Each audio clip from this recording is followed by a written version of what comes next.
கர்த்தர் எனக்கு சொன்னதுனால, எச்சரிக்கை சொன்னதுனாலே சொல்லுங்க. நீங்கள் சரியான ஐக்கியத்துக்குள்ளே இருங்கள். யாரோட ஐக்கியம்? புளித்த மாவோடு நீ சேர்வாயானால் நீயும் புளிச்சு போயிருவ, நாரி போயிருவ. யாரோட சேரணும்? பரிசுத்தவான்களோடு, சுத்த இருதயத்தோடு, தேவ பயத்தோடு, பரிசுத்தமாய் கர்த்தரை ஆராதிக்கிற மக்களோடு சேர்ந்து நீங்கள் உங்களை பரிசுத்தம் பண்ணிக்கொள்ளுங்கள். நீங்கள் பரிசுத்தம் பண்ணிக்கொள்ளுங்கள். அப்பொழுது நான் யாராக இருப்பேன்னா, பழைய பகை, பழைய ஐக்கியம், பழைய சரீரம் ஒளிஞ்சிடுச்சானே பாருங்க. ஒளியட்டா இன்றைக்கு வீட்டில் போய் ஒழிக்க வேண்டியதை ஒழிச்சிருங்க. நீங்கள் சொல்லுங்கள், எல்லாம் ஒழிஞ்சு போச்சு பிரதர், எல்லாம் ஒழிஞ்சிடுச்சு. எல்லாம் கண்களை மூடுமா? சீக்கிரம் கண்களை மூடும்.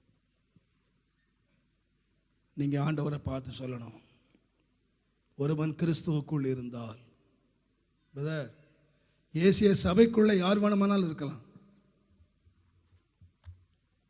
இந்த கூட்டத்துக்குள்ள யார் வேணுமானால் இருக்கலாம். ஆனால் கிறிஸ்துவுக்குள்ள இருக்கணுமானா பழச ஒழிக்கணும்.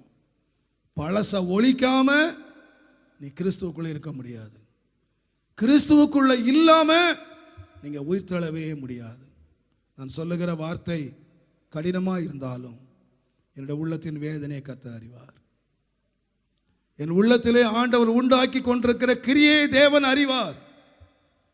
நான் சொல்லுவேன், இன்றைக்கு இங்கே உட்கார்ந்து இருக்கிற செய்தி கேட்டுக்கொண்டிருக்கிற இங்கே மாத்திரம் அல்ல, உலகத்தின் எத்தனையோ பகுதிகளிலே கேட்டுக்கொண்டிருக்கிறார்கள். ஒரு நல்ல செய்தியை கேட்டேன், ஒரு சந்தோஷமான செய்தியை கேட்டேன் அப்படிங்கிற கேட்கிறதை காட்டிலும் என்னை கர்த்தருடைய வருகைக்கு ஆயத்தமாக்குற ஒரு செய்தியை நான் கேட்டேன்.